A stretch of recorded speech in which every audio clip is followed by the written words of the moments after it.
Буквално не мога да разбера как така Китай експозна абсолютно всички марки. Дали, това на мен ми беше ясно, но Китай експозна целия пазар на маркови дрехи за Америка, така че сори за хората, които са дали страшно много пари за нещо, което струва страшно малко пари. Сега да видим дали европейския пазар ще се подобри, тъй като китайците с Америка направо взеха да водят някаква война относно търговията след тарифи на Доналд Тръмп. Всичко излезе на чанта на Ермес за 60 000 лева, реално себестойността е 2000 лева на направата.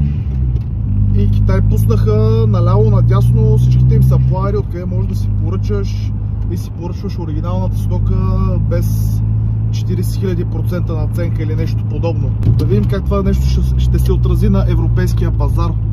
Вие какво мислите в коментарите? Заслужава ли се да платите 20 000 лева за нещо, което реално струва 50 лева?